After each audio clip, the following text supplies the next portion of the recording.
wonderful. You make us feel wonderfully. You have youth with power and strength and athletic ability and the hopes of the future all sitting at these tables, and we love you.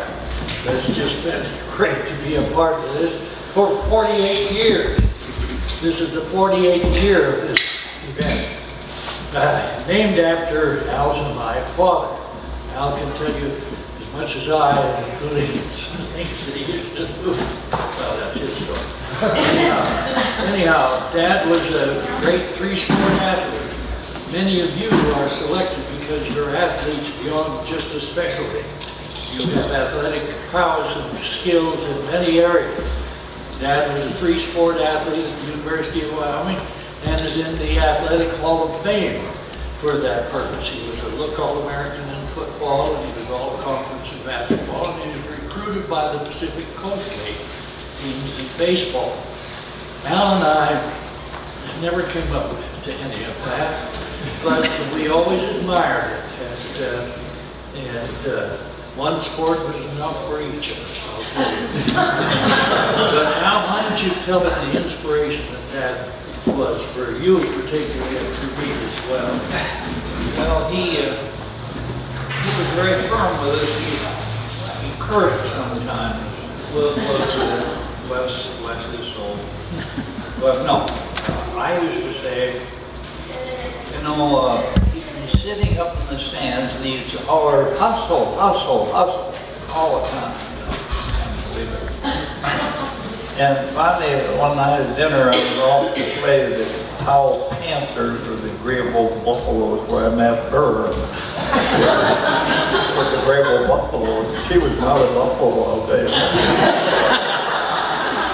And he said, does it bother you when I'm up there in the stands hollering at you? I said, yeah, it does. It irritates me. He said, get over it. So that took a lot of wind out of my sails. He never missed a game, and he had a view that if anybody from your conference, if it were Powell or Lowell or Cody or Basin, those were the places, and they got the state, you cheered for them.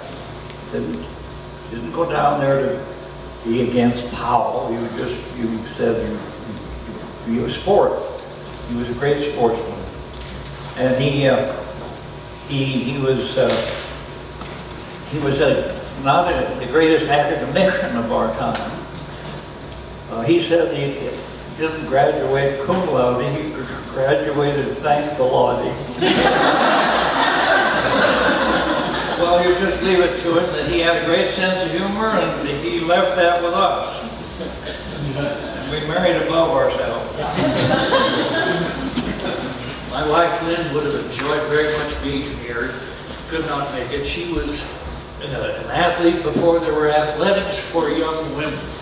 So this is another source of pride, to see all of you women athletes, young girls who have competed under the auspices of a new regime where girls could compete. And instead of playing basketball with three people standing with the ball and not able to move only one foot at a time, you could sprint down a floor, you could jump, maybe not dunk, everything else. My part of this story about Dad really involves his old age. He really suffered some demons in his old age. Great athlete, but he got Parkinson's, he had arthritis in spades, and he suffered a good deal in his later years. But every time he had a dream when he was sleeping, he had something.